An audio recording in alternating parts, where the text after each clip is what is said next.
Hey YouTube, it's the Morning Brew. Happy Hump Day, aka Wednesday, aka middle of the week, aka 2 days away from Happy Friday. So, how y'all doing today? I've been awake since 5 this morning. Don't know why. My body just decided to wake up. And I've on my third cup of coffee.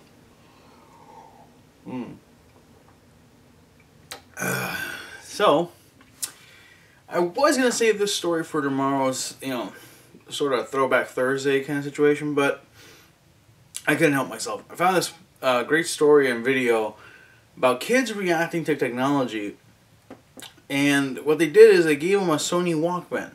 For those of us that are old enough to remember the Sony Walkman, it's a tape player. It's one of the best portable tape players in the market at the time.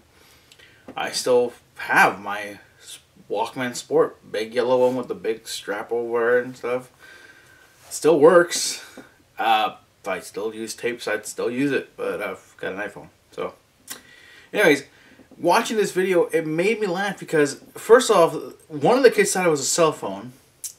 Multiple kids tried touching the phone, the device, thinking that doing something with your finger might activate something magical on it.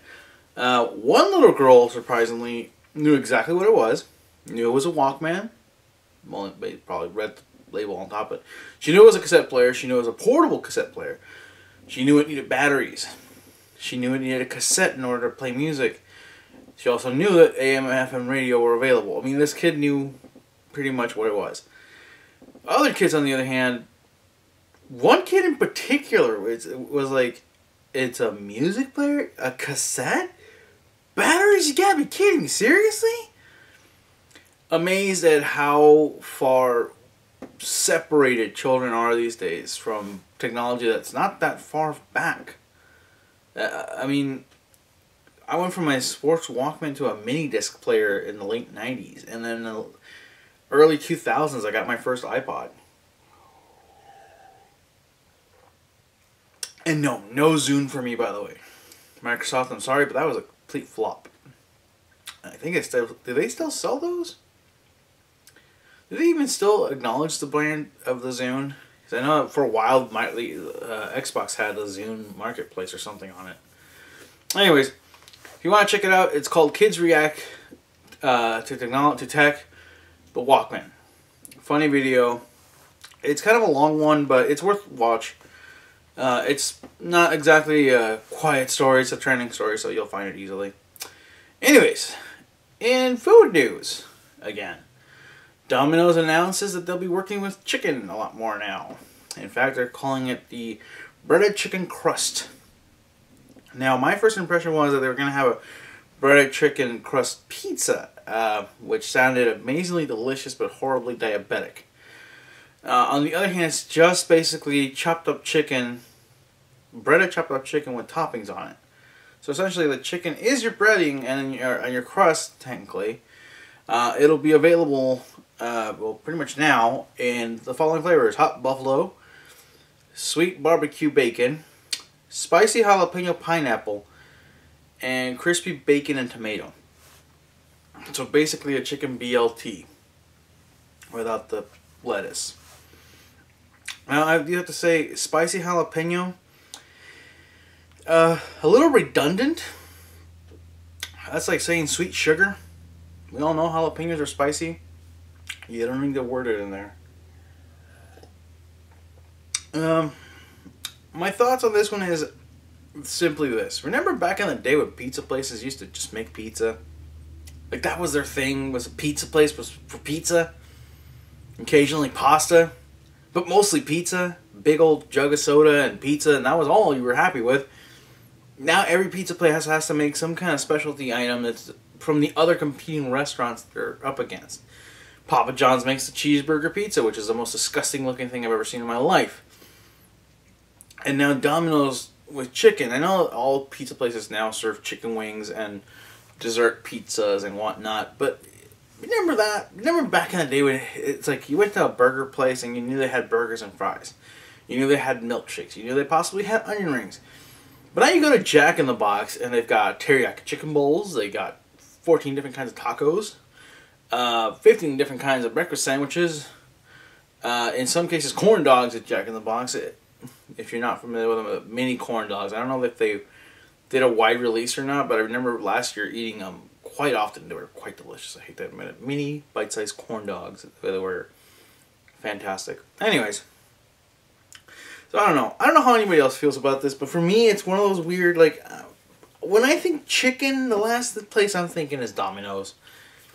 And, I mean, even the last place I think of is KFC. And the funny thing is I was talking about them yesterday and the chicken corsage. But it's one of those things where I wish restaurants would stick to what they're known for and what they're good at, and not try and steal market from anybody else. Because I'm not going to order chicken from Domino's. I'm not going to order a sandwich from Domino's. I'm going to order a pizza from Domino's, and that is if I'm really that desperate for Domino's. They're not my first choice.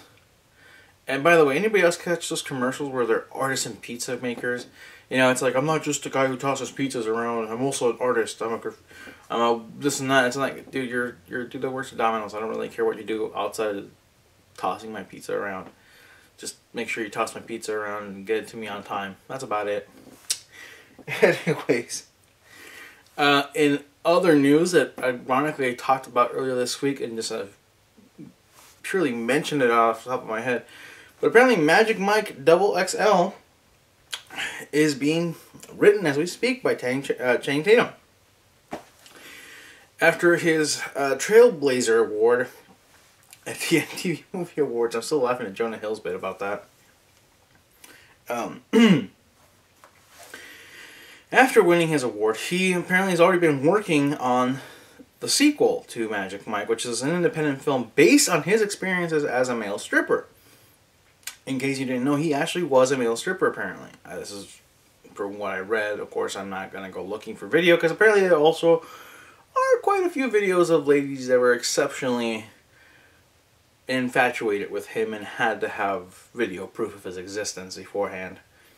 Of course, Magic Mike was infamous because apparently the story's good. The movie's absolutely great. I'm just not up for male dingling.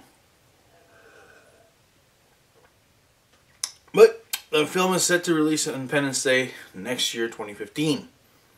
So, ladies, if Channing Tatum isn't enough, apparently Zac Efron has a part in the movie. No word yet on what part that is.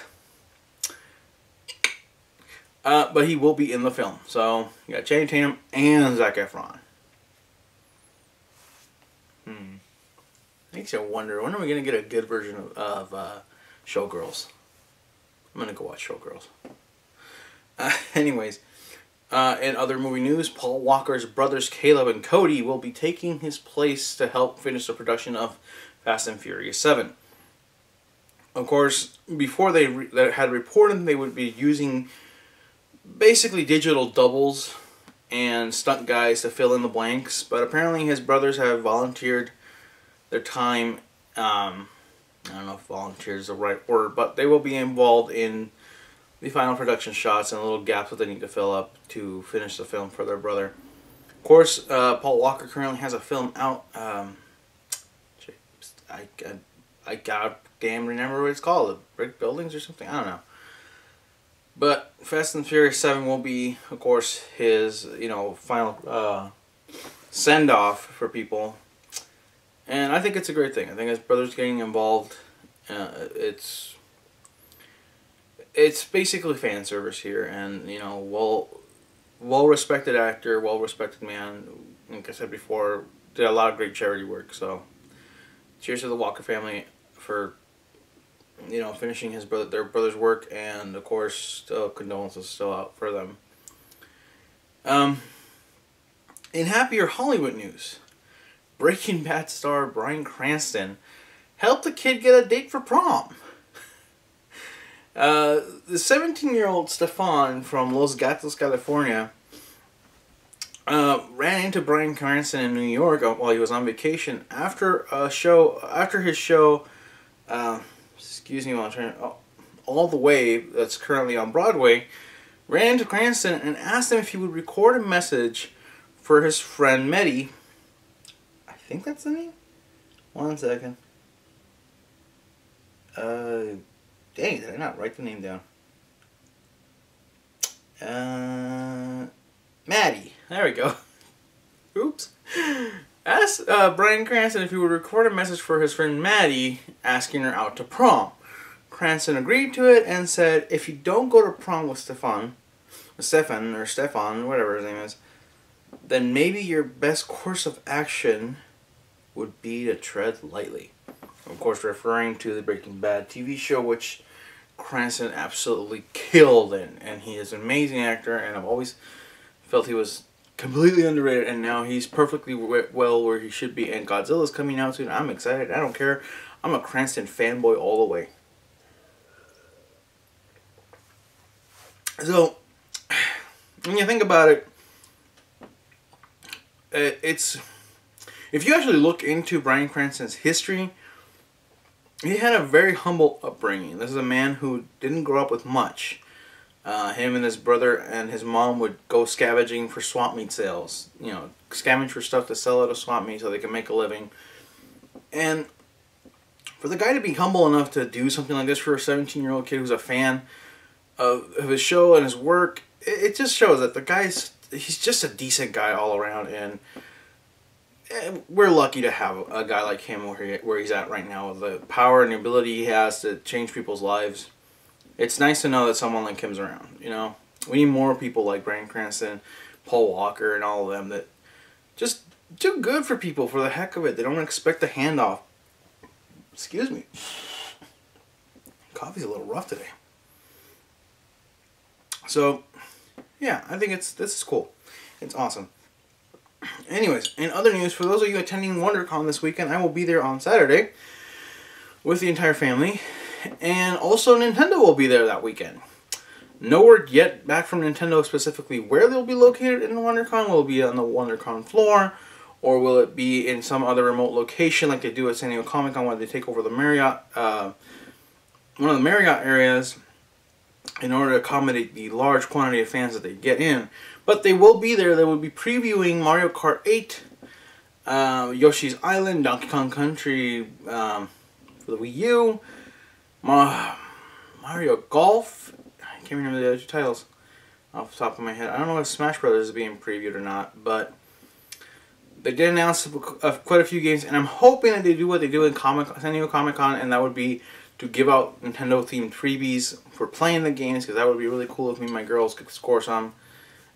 We still enjoy the collectibles we got last year. So, if you're going to WonderCon, look forward to the Nintendo Lounge being available there. Just got the news this morning, so I'm sharing it with you now.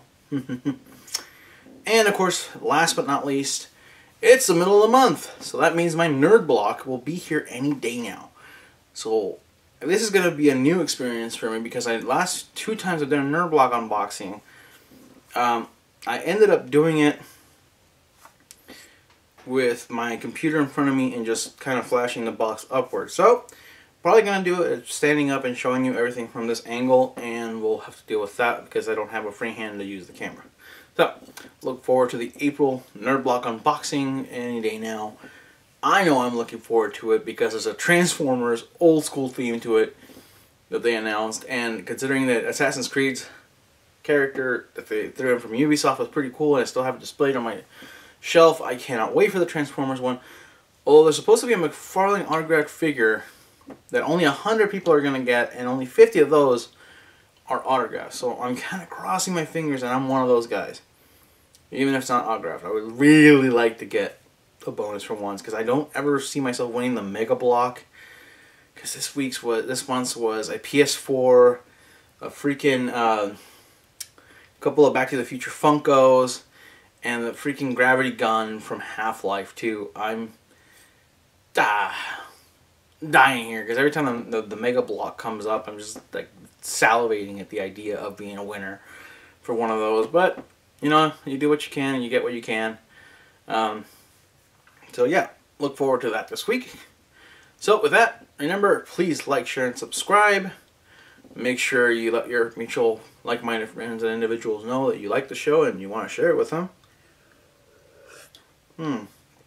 Yeah, that coffee is way too strong today. Also, make sure you visit geekycastillo.com, where I'm updating daily. Our community manager, Lady Loki, aka Meg, will be posting a review of last night's Agents of S.H.I.E.L.D., I hope very soon. And with that, make sure you visit the community on Facebook, facebook.com/Geeky Castillo. Of course, you can follow me on Twitter at @_Eric or at Geeky Castillo. I answer to both. I help out at both. Other than that, that's basically it. Happy Hump Day. Happy almost Friday. And of course, tomorrow's Throwback Thursday, so maybe I'll come up with some fun stuff to throw in there just for the heck of it. Until next time, or tomorrow, or whenever I see ya, enjoy your brew.